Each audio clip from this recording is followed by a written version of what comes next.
Provincial chief minister के नीचे, और वो हमारा PCIC होगी, जिसका मतलब है कि provincial coordination and implementation committee.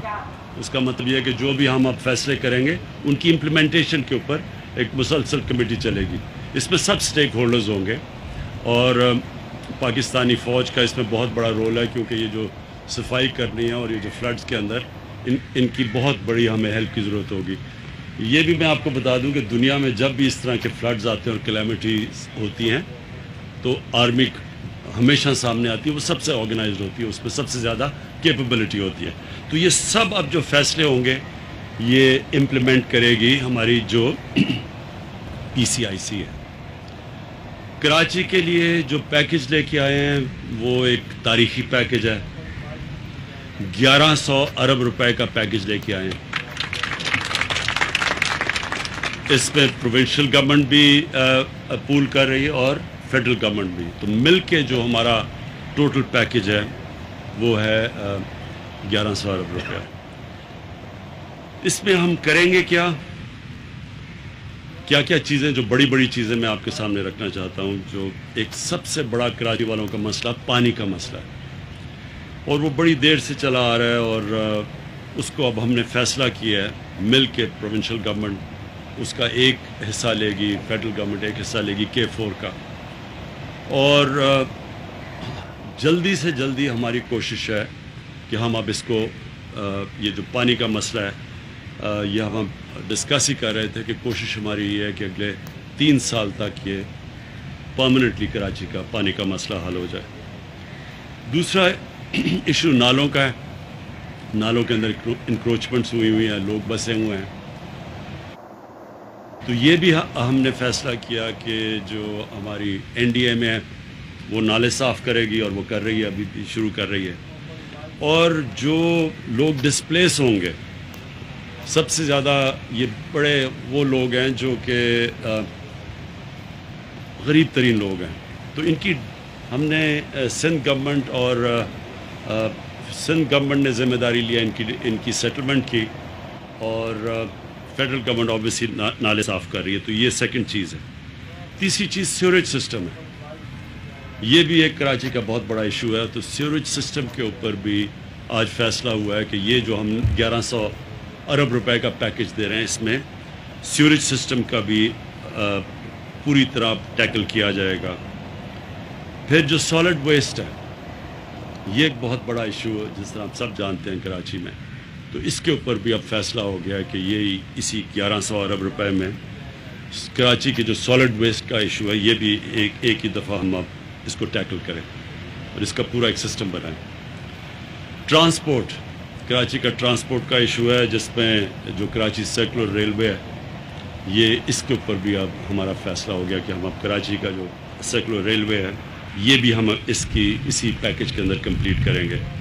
और फिर सड़कें हैं कराची की, BRT की मुख्तलिफ लाइन्स हैं, ग्रीन लाइन और जो भी बाकी लाइन्स हैं, ये भी आज हमने जो तय हो गया हम सब का कि ये कराची के ये भी इश्यूज़ अब जो ट्रांसपोर्ट का इशू और जो सड़कों का इशू है ये भी हम अब पूरी तरह हल करेंगे। तो एक तरफ कराची के लोगों को बड़े मुश्किल हालात से गुज़रना पड़ा है, लेकिन हुआ इससे ये है कि जो सारी जो चीज़ें नहीं होती थी कराची में वो हमने इस कमेटी के ज़रिए पूरी एक कोऑर्डिनेशन के ज़रिए फ़ैसला किया कि हम अब हल करेंगे। देखें ये इम्पोर्टेंट आपके लिए समझना है कि कराची के अंदर डिफरेंट एरियाज़ में मुख्तलिफ एंटिटीज़ की जुरिस्डिक्शन है। कहीं कंटोनमेंट्स आ जाती हैं, कहीं फेडरल गवर्नमेंट की कोई प्रॉपर्टी है, रेलवे है, कहीं आ जाती है प्रोविंशियल गवर्नमेंट की। तो वो जो मुख्तलिफ जुरिस्डिक्शन है इसलिए मुश्किल होता था इम्प्लीमेंटेशन का। अब ये जो हमारी PCIC बन गई है इसका मतलब कि सभी स्टेक होल्डर्स एक ही जगह पे आ जाएंगे और फैसले आसान होंगे, रुकावटें दूर होंगी। तो जो इम्प्लीमेंटेशन, असल चीज़ तो है इम्प्लीमेंट करना, प्लान्स बन जाते हैं, इम्प्लीमेंट नहीं होता। तो ये जो PCIC से इम्प्लीमेंटेशन होगी, ऊपर मॉनिटरिंग कमेटी है, सब देख रहे होंगे, फेडरल गवर्नमेंट भी होगी उसमें, प्रोविंशियल गवर्नमेंट, पाकिस्तान की फ़ौज उन एरियाज़ में, तो सब मिल के अब करेंगे। तो मुझे ये उम्मीद है कि ये जो एक बड़ा मुश्किल वक्त कराची के लोगों ने गुजारा है, इससे ये एक बेहतरी अब निकल आएगी कि वो जो पेंडिंग मसले थे कराची के वो इंशाल्लाह अब हम हल करेंगे। दूसरा जो इशू है वो ओवरऑल फिर से मैं रिपीट करता हूँ, फ्लडिंग में और बहुत लोग मुतासर हुए हैं, तो वो भी इंटीरियर में भी चीफ मिनिस्टर साहब ने मुझे पूरा आगाह किया कि किस तरह की तबाही मची है इंटीरियर में भी, तो वो भी हम अब बैठ के उसके लिए तैयारी कर रहे हैं कि हम अब उधर भी कैसे मदद कर सकते हैं।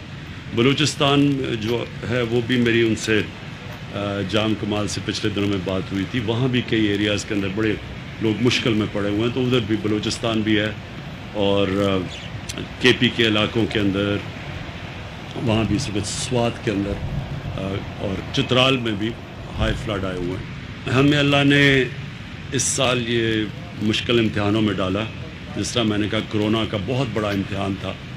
साथ वाले मुल्क हिंदुस्तान में आप देख लें कि उधर किस तरह की इस वक्त अजाब आया हुआ है, उनकी इकॉनमी किस तरह नीचे गिरी है, उनके केसेस बढ़ते जा रहे हैं, और उससे हमारे क्योंकि एक ही तरह की कंडीशंस हैं, तो उसके मुकाबले में अल्लाह का करम है पाकिस्तान में कि हम उससे, बल्कि शायद ही कोई मुल्क हो जो इतनी अच्छी तरह निकला हो जिस तरह हम निकले हैं। और फिर से मैं रिपीट करता हूँ, उसकी बहुत बड़ी वजह ये थी, एक टोटल कोऑर्डिनेटेड एफर्ट थी उसमें। अब इसमें भी हमने फैसला किया है कि जो ये फ्लड्स हैं एक कोऑर्डिनेटेड एफर्ट होगी, सब बैठ के और तय हो गए सारे मामले, हमारी सारी एग्रीमेंट्स हो गई, और इंशाल्लाह अब से आप एक शॉर्ट टर्म प्लान है जो कि 1 साल के अंदर है, फिर एक मीडियम है, और फिर जो लॉन्ग टर्म प्लान वो ज़्यादा से ज़्यादा हमने 3 साल का रखा है। तो ये जो मैंने आपको सारे इनिशिएटिव्स 6 बताए हैं, ये हमारी कोशिश है कि 1 साल के अंदर पहला फेज़ और 3 साल में सारे फेजेस ख़त्म हो जाएंगे। शुक्रिया, थैंक यू। वज़ीर-ए-आज़म इमरान खान कराची ट्रांसफॉर्मेशन प्लान के हवाले से मीडिया ब्रीफिंग दे रहे थे। वज़ीर-ए-आज़म ने कहा कि हमने फैसला किया है कि कराची के मसाइल को मुस्तकिल बुनियादों पर हल करेंगे। हालिया बारिशों से कराची के शहरियों को बहुत मुश्किलात पेश आई हैं और कराची के लिए 1100 अरब का तारीखी पैकेज दिया है, और ये पैकेज वफाकी और सूबाई हुकूमत ने मिलकर मुरतब किया है। साथ ही साथ वज़ीर-ए-आज़म की जानिब से कहा गया कि पीने का साफ पानी, ट्रांसपोर्ट, सीवरेज हमारी तरजीहात में शामिल है। वज़ीर-ए-आज़म इमरान खान के हमरा गवर्नर सिंध इमरान इस्माइल और वज़ीर आला सिंध मुराद अली शाह उनके हमरा थे। वज़ीर आज़म की जानिब से ये अहम ऐलान किया गया है कि कराची के लिए